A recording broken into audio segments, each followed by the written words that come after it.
So a couple years passed, the year 2014, we started getting more avid, more serious about hunting.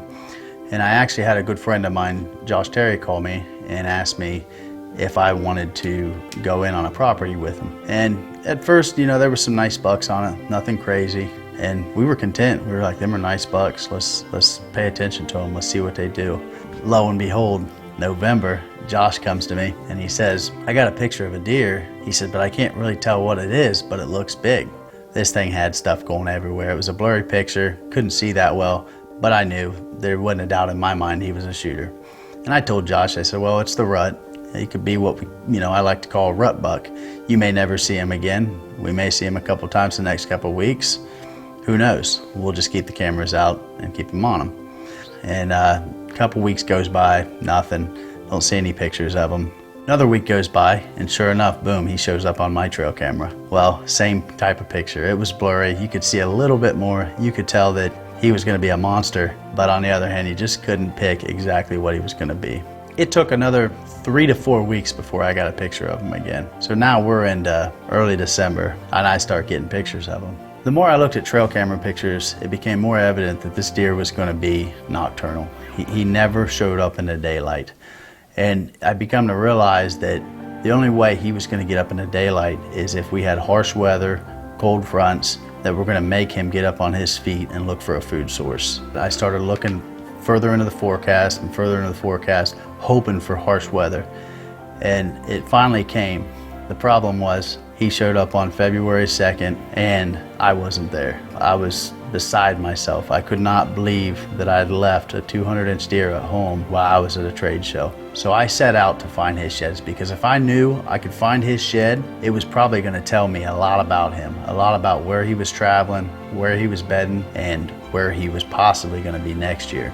So after finding his shed, I became a lot more passionate about this deer. And I come to realize that I need to read every article, I need to read every Facebook post, I need to watch every television show that was going to be the slightest bit informational. One of the things that strikes me is a TV show that I started watching after this is the Deer Society. So one of the things they mentioned about vocalizing and communicating with a mature buck was the croaker grunt. They also called it the breeder grunt, the breeding grunt, croaker grunt. And I really started looking into that, and I thought to myself, this is something I need to practice and I need to try. So after seeing that episode, I realized how important it was to learn how to communicate with a deer. So all that was more I had in my arsenal to go after this once-in-a-lifetime buck. So now Dan's found the sheds of this deer and he's monitoring the deer on trail camera during the summer. He's seeing these velvet photos and he's watching this thing blow up into what he feels is over 300 inches. It's a potential world record buck. This isn't some kind of high fence, well-known deer that's just sticking around. This thing's traveling everywhere and they know it. It's on neighbors' properties, neighbors know about him. This is a highly pressured deer and it's a very intelligent deer. It's a higher age class deer. Dan knows that he has to put together the perfect strategy. He has to get an upper hand on this animal. So he studies the tactics and all the strategies that he's learned from the Deer Society.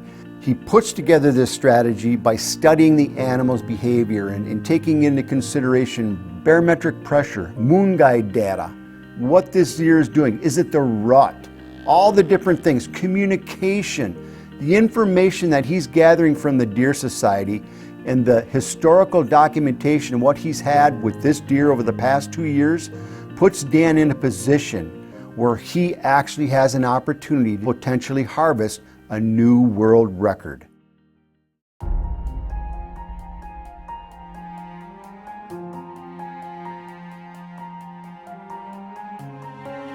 Sometime around the second week of October, he showed back up, but he was nocturnal. He wasn't moving in the daylight. He wasn't going to give me an opportunity. What if I was to go in there, do some rattling, some grunting, some bleating? Could I possibly get this buck to come out of his bed 5 minutes early to give me an opportunity during legal shooting hours? So on October 26th, that's what I went in to do. The wind was right, it was coming out of the northeast. I knew where he was bedded. We had a cold front coming in and the moon was perfect. I did a light rattle with my black rack. I grunted a couple times.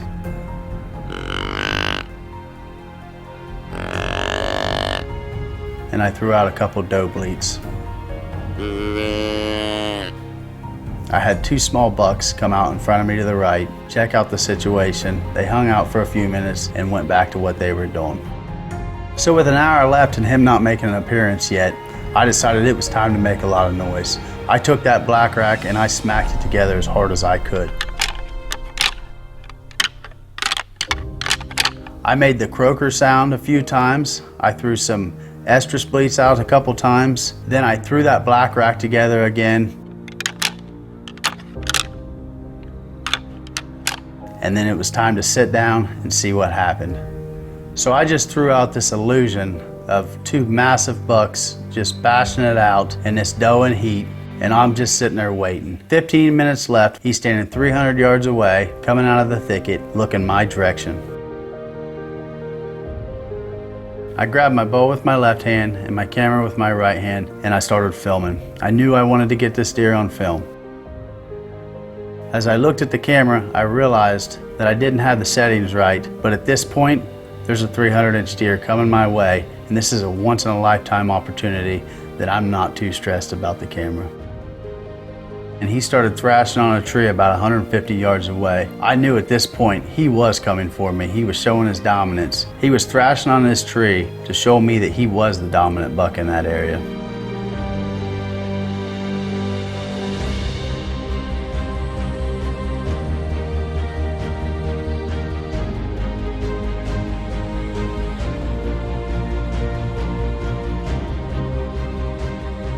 The thing about this black rack is when 2 deer clash together and they twist and they turn, it sounds exactly like this black rack, and that's what tricked my deer into coming in. This was a moment I've been waiting on since the day I started hunting. It was going to be the most important decisions that I've made in hunting in all my life.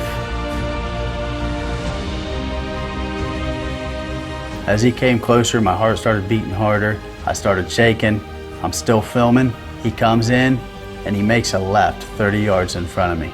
I knew that if I took a 30-yard shot on this deer and messed it up, I would regret it for the rest of my life. I waited, and finally he looks to the right and does exactly what I thought he was gonna do.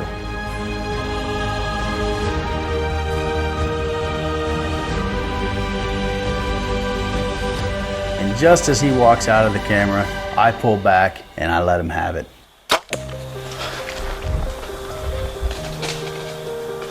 At this point, it was the most emotional feeling I've ever had hunting. I was trying to just not fall out of the tree, let alone do a self-interview. Oh, I just smoked a Christmas tree. I just smoked him. I'm about to hyperventilate.